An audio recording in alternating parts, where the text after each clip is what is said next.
sommes en l'an 3 milliards après Jésus-Christ. Nous et notre descendance sommes sûrement déjà tous morts. Mais l'humanité a eu le temps de signer son empreinte sur l'univers.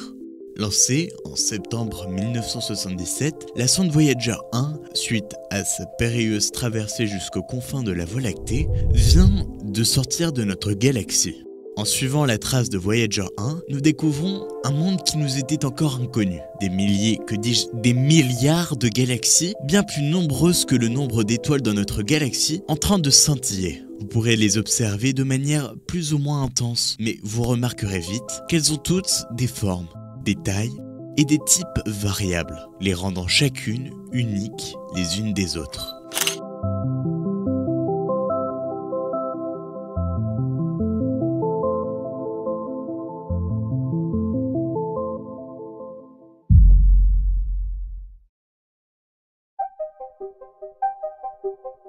Regardez attentivement notre galaxie. Au centre, nous apercevons un point très lumineux. Cette lumière provient d'une forte concentration d'étoiles, attirées gravitationnellement par notre trou noir, Sagittarius A star. Toujours vers ce point lumineux, une sorte de spirale. Ce type de galaxie se nomme les galaxies spirales barrées. Ces galaxies spirales barrées, à l'image de la nôtre, possèdent également une structure unique et une taille unique. Un noyau central lumineux entouré par des bras spiraux qui s'étendent vers l'extérieur.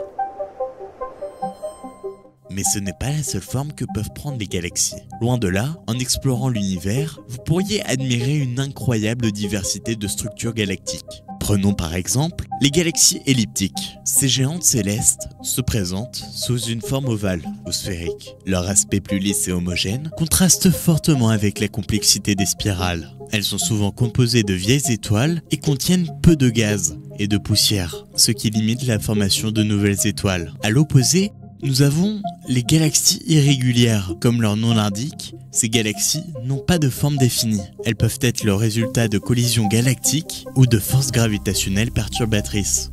Les galaxies irrégulières sont souvent riches en gaz et en poussière, créant un environnement propice à la naissance des nouvelles étoiles.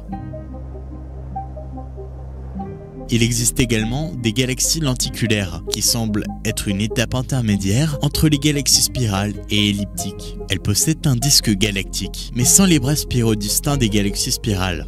Leur apparence est plus uniforme et moins dynamique. Mais elles referment encore de nombreux mystères à explorer. Enfin, nous connaissons aussi les galaxies naines, bien plus petites que leurs grandes sœurs. Ces galaxies contiennent moins d'étoiles et sont souvent satellites de galaxies beaucoup plus grandes. Malgré leur taille, elles jouent un rôle crucial dans l'évolution et la dynamique des grandes galaxies.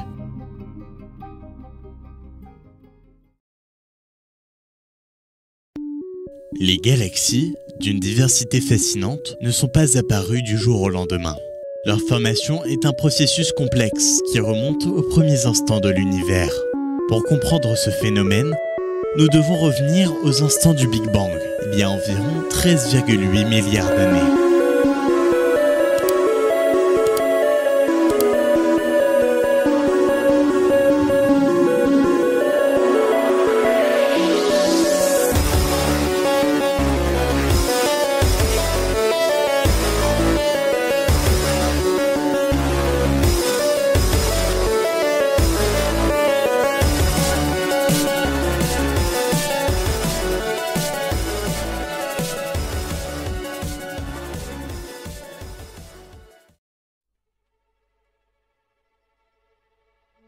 Après cet événement fondateur, l'univers, vide, devenait plutôt une sorte de soupe chaude et dense de particules élémentaires.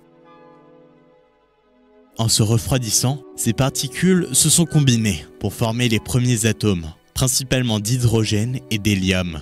Sous l'effet de la gravité, ces atomes ont commencé à se rassembler en nuages gigantesques de gaz et de poussière. Ces nuages, appelés protogalaxies, se sont effondrés sous leur propre poids, en formant les premières étoiles et galaxies. Mais la gravité n'est pas la seule à jouer un rôle. La matière noire, substance théorique invisible pour le moment, entourerait ces protogalaxies et aurait exercé une force gravitationnelle supplémentaire. Sans la théorie de la matière noire, les galaxies, telles que nous les connaissons, n'auraient pas pu logiquement voir le jour. Au fil du temps, ces jeunes galaxies ont évolué. Imaginez des colosses stellaires, dans un balai cosmique se heurtant et fusionnant sans cesse. Des collisions titanesques ont sculpté les galaxies en formes variées, des spirales majestueuses aux elliptiques massives, en passant par des irrégulières chaotiques. Chaque collision, chaque fusion a donné naissance à des nouvelles structures galactiques. Par exemple, quand deux galaxies spirales se percutent, elles peuvent fusionner pour former une galaxie elliptique géante. Les forces gravitationnelles à l'œuvre dans ces événements sont titanesques, déchirant les étoiles de leur orbite et déclenchant des vagues de formations stellaires. Aujourd'hui, grâce à des télescopes puissants et à des simulations informatiques sophistiquées, nous pouvons observer ces phénomènes en action. Nous avons aussi l'occasion d'apprécier des galaxies à différents stades de leur vie, nous offrant un aperçu précieux sur l'évolution de notre univers. Ces observations nous aident à comprendre comment les nuages de gaz et de poussière ont pu évoluer pour devenir ces majestés. Comprendre la formation des galaxies, c'est percer le secret de l'univers et découvrir l'histoire cachée des étoiles. C'est aussi comprendre comment notre propre galaxie, la Voie lactée, a pris forme et évolué au fil des précédents milliards d'années, et anticiper à terme comment elle évoluera encore.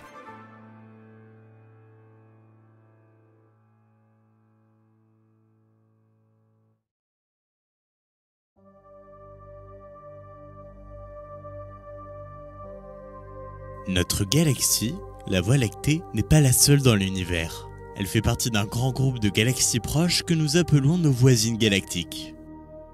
Les plus célèbres parmi eux sont les nuages de Magellan, de galaxies naines irrégulières visibles depuis l'hémisphère sud. Il y a aussi Andromède, notre grande voisine spirale située à environ 2,5 millions d'années-lumière de nous, et visible à l'œil nu. Andromède est particulièrement fascinante, car elle est sur une trajectoire de collision avec la Voie lactée. Un événement spectaculaire qui se produira dans environ 4 milliards d'années. Notre galaxie et ses voisins font partie d'une structure plus grande, appelée l'amas local, qui, contrairement au reste de l'univers, restera à jamais visible pour nous. Cet amas contient plus de 50 galaxies, réparties sur environ 10 millions d'années-lumière.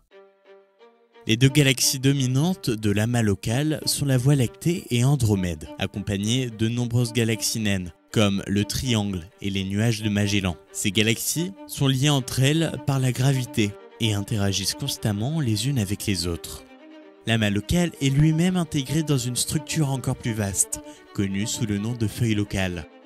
La feuille locale est une région de l'univers où les galaxies sont disposées sur un plan relativement plat, s'étendant sur environ 30 millions d'années-lumière.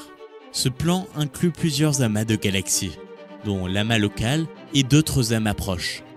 Les galaxies dans cette feuille sont liées non seulement par la gravité, mais aussi par des forces cosmiques plus larges qui façonnent l'univers à grande échelle.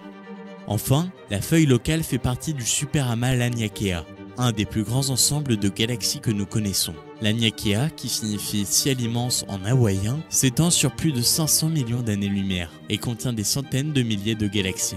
Notre superamas est si vaste que les galaxies en son sein, y compris la Voie lactée, se déplacent vers un centre de gravité commun, appelé le Grand Attracteur. Ce centre mystérieux exerce une puissante attraction gravitationnelle influençant le mouvement de galaxies, à des distances inimaginables.